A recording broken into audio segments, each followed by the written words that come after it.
All right, hello everyone. My name is Rebecca Green and I work at the University of Wisconsin-Madison in the Burby Walsh Department of Emergency Medicine.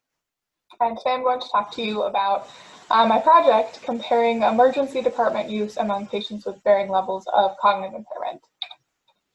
This study did receive federal funding listed there, and here is your typical roadmap for today's talk. So I'm just going to jump right in.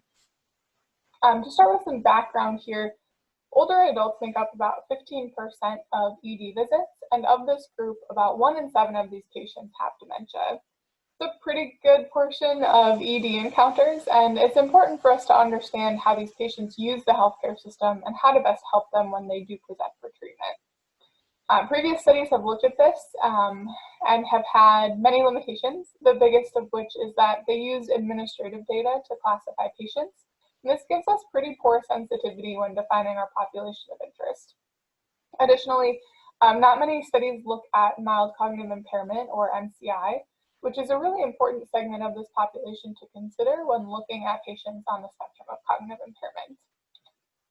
So the purpose of this study was to look at these differences in ED use and compare the likelihood of use between these groups in a patient population with gold standard cognitive testing.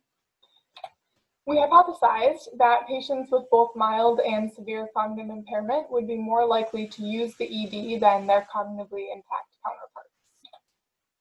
We started with a little over 2,000 encounters at one of 4 multidisciplinary memory clinics at the Wisconsin Alzheimer's Institute. Both a neuropsychologist and a physician assess patients at this clinic, so it's a pretty robust evaluation.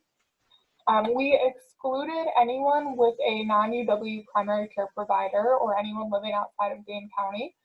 We also excluded anyone with no or invalid testing, anyone who was non-community dwelling or who died within the follow-up period. And we ended up with 957 eligible encounters to include in our analysis. So we did manual chart review for all eligible encounters. We followed best practices for retrospective data abstraction and pulled both demographic and neuropsychological testing data, including raw scores from a standard battery of cognitive tests, as well as the neuropsychologist diagnostic impression. So that designation of MCI, dementia, or normal with subjective memory complaints. Anything that was unclear was reviewed by a neuropsychologist on the study team, and it was either classified or dropped if we couldn't categorize it. We then linked to our primary outcome variable, which was ED encounters, as well as other encounter information, such as medications, comorbidities, imaging, disposition, stuff like that. So if we start by looking at our population, we see a mean age of 76, about 55% female, 95% white, and over half of which has more than a high school education. Of the 957, we see about 11% were cognitively intact, 47% with MCI, and 42% with dementia. So first we looked at the proportion of each group that had any ED visits in the follow-up period and conducted a one-way ANOVA. As you can see, we have an increasing trend in the proportion of patients utilizing the ED as cognition worsens. However, this is not statistically significant. We also assess differences in the quantity of ED visits between groups. Due to unequal variances in the populations here, we use the Kruskal-Wallis test rather than a standard ANOVA.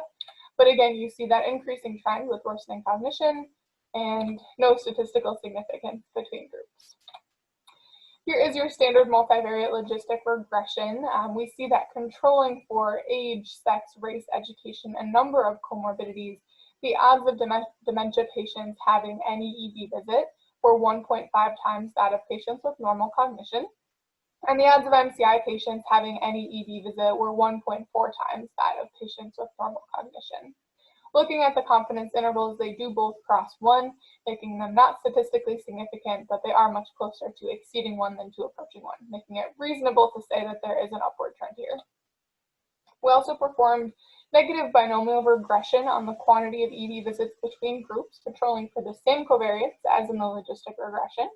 As you can see, the numbers are very similar to those in the previous slide, and we see that compared to those with normal cognition, patients with MCI have a 29% increase in risk of an ED visit within 1 year of a memory clinic visit, and patients with dementia have a 53% increased risk.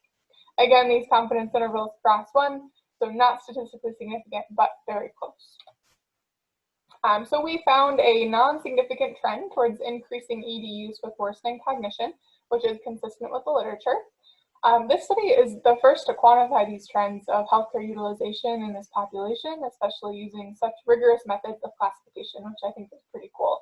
And it provides some great data for further investigation. That said, the study does have some limitations worth noting, primarily that this sample is representative of a single academic medical center and a predominantly white and highly educated population, which is not broadly generalizable. Additionally, being a retrospective chart review, we were unable to evaluate some potentially confounding variables, such as functional status, which is really important in this population, and we were only able to achieve 47% power. Many people to thank for this study listed there. Couldn't have done it without them, and I will end on a thank you.